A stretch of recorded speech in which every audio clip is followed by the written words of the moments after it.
pretty wild. I was just saying how I felt like I figured I was just going to have to take bottom of row 3. And then when the 15, I believe it was, went bottom row 3 and opened up top of row 2, it's like, all right, yeah, sure. And then you're just hoping to stay as far forward as you can at the end of these things, and that's what we managed to do. There's a lot I could talk about how we ended up in the situation there to have a shot at it, but you were doing it on a 40-lap tire disadvantage or whatever it was.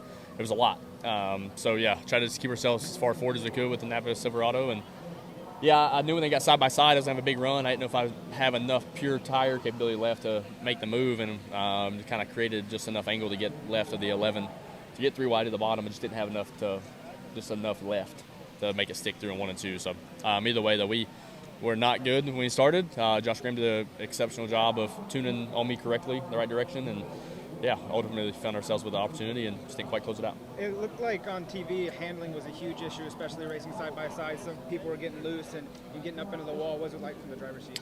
Yeah, in the driver's seat is, or the truck series, and it's something I'm still kind of evolving back to, is the air is just terminal. I mean, behind trucks and near trucks, around trucks. I wish we could get to where it's not quite as sensitive as it is, and I feel like right now there's maybe 4 or 5 trucks in the field that you can bury them in track position and they can make it up, but that's about it. There's not many that can't, that can move forward after they get buried. And, we had a pit gun break there, end of stage 2, so we lost, I think we were running 3rd or 4th at the time, lost that track position, and we were one of those guys. We were buried, 10th, 11th, 12th, and just got fortunate the way the race fell. But, you're just treacherous in air.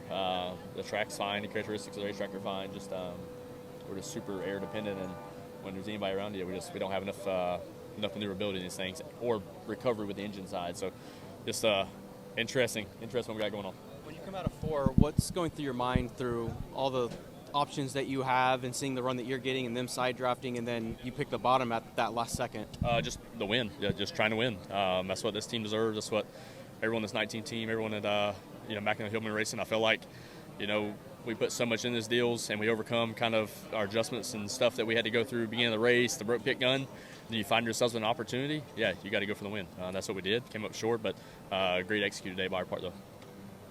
How'd you see those last 2 laps? Kind of. Obviously, it's going to get wild. I was thankful to have an opportunity to restart row 2 instead of row 3. I feel like that was kind of the really terminal spot of getting split or whatnot, especially with our tire disadvantage. So, once we got rolling, I felt like I could hang on for a lap or 2 with the tire deficit.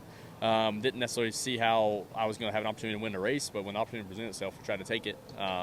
You guys see it every week. This side-by-side, 2 trucks, 3 trucks, just create such a hole that the guy, if you got a single run not having to defend somebody, you can be running 10 or 15 mile an hour faster when you get there. And that's the run I had off 4 coming to the wide. And, just took the run and was going to live with what the result was, and that's what we're doing. It seemed like there was a lot more accidents, a lot more wrecks today. Was it because of the lack of practice, no qualifying? Just why was the track so treacherous tonight? Well, I just think all the trucks are kind of becoming more and more gripped up, right? I mean, everybody's getting the bodies better and better and better and better. So when you're relying more and more on air, that when it's gone, you have the opposite effect. The grip is gone. So guys get put in vulnerable spots, and there's not a lot to lean on in those particular situations. And I think you eventually see kind of experience in general kind of move forward throughout the day. And just in general, right, it's tough. And that's goes into the box there. We need practice, this and that, but when you're facing weather, you can't harp on about not getting anything and just going straight into the race. So, we did the best job we could, I feel like, as a sport managing today. But I think hopefully in the near future, myself included, but also guys coming up through the ranks, right? They need to be able to have practice, and I think you'll see these races run cleaner and cleaner. But ultimately, though, I feel like the truck series over the last couple of years has been trending the right direction as far as racecraft and whatnot. So, it's getting better. Just happy to be a part of it, happy to still have a shot, and happy to go fight again next week, Kansas. Dirty move. Obviously, it worked out for him, but for us, it got us a 6th-place finish. So I'm not happy about that. I let him know I wasn't happy about it, but I'm not going to complain. We're going to focus forward here. It's Truck Series racing, and it's kind of like what the Truck Series is known for, I guess, right? So we'll just focus on making our stuff better so that we have more of those opportunities going forward. Did you get a tire rub, or did you hit the wall? There was some smoke out of your car. Well, I just had the wheels turned so hard, like coming out at 3 and 4. Wheels cranked all the way out of the gas. I think he had to, too, because he was starting to get out of the groove. Because otherwise, if he stayed wide open, he should have blown my doors off. And that's what allowed us to get 3 wide on the top and then pushed out of the groove down here, right? So it all snowballs down to the I guess, the decision. He wanted to take me wide and thought that would do something. Obviously did something for him, I guess, but you can't say that'll work every time. It makes a lot of people unhappy. But, again, I don't want to complain. All in all, really good showing for our Hemric Kubota Ford F-150. We'll just make the trucks faster. A lot of torn up race trucks tonight, and ours wasn't, so that's also a plus. But we went from 28th place to the front, to the back again, and then back to the front. So a lot of passing and a clean truck. That's hard to accomplish at a place like this. What's going through your mind when you hear 3 wide just past the white flag going into turn 1? You're stuck on the outside with such a narrow groove. Yeah, basically, I thought what I did. I said I'm staying in it until I have to lift. It gets sideways, and that's what happened. I was able to get just past like the physical center until you have so much wheel into it that the truck just gets so unhappy. You have to unwind the wheel, let out of the gas, it snaps on you, right? So it's just part of it, I knew I was high, I was out of the groove, but it's white flag. I don't want to take that risk. Normally that could lead to a wrecked race truck, but it's white flag. I'm trying to go for the win. Did you know Hemric had that run coming, or did you just find out when your spotter said? I figured he had that run coming basically because I got pushed so high by Heim, I had to come all the way out of the gas. And when you're leading side by side like that, it's only a matter of just like that, a couple of seconds before somebody's passing you 3 wide. So as soon as it happened, I knew it was going to happen. I knew we were going to go 3 wide. I was honestly just hoping that I would get single or, behind them and they would run 2 wide, so I'd have another shot at it down the backstretch. But there was not enough of a speed differential, right? If I let out, I would lost my momentum with these motors and, really draggy trucks that we run. You can't let out or you don't get the momentum back up. You were talking about Corey Heim, and you were a little frustrated with him and didn't feel like his moves were fair. Did you feel Hemric's move there at the white flag was fair? No, yeah, absolutely. I thought what Hemric did was absolutely fair. He had to run, had momentum, and he didn't do anything to try to force anybody out, right? I was just the victim of the circumstance, which all originated back there in 3 and 4. So the circumstance is running on the top, 3 wide, going into a narrow groove racetrack, but Heim did nothing wrong. He made an excellent move. I would have done the same thing as him. I can't say I would have made the same move as Heim, though. I think that's dirty. I haven't done that yet, at least on purpose. So it's not something I want to do, but, we all have those days, and when you're in those positions, everybody responds a little differently. So it's just part of racing in the truck series. You mentioned the tons of trucks that were torn up.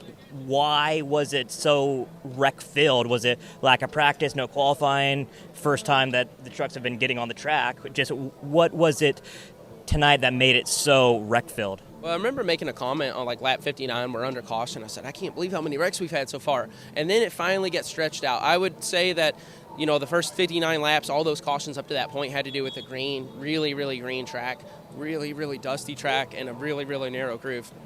As we ran, though, and we got those green flag runs, it opened up quite a bit on entry and exit of the corners, and when it opens up like that, it gives you time to react and get yourself single file, or at least, not clamped to their door, right? So when the groove is so narrow, you have to clamp down to people's door, or you're going to lose your position or potentially wreck, but when you do that, you put the guy on the inside at a huge vulnerability, right? He's got no side force at that point. And I think a lot of it was just excitement, greed.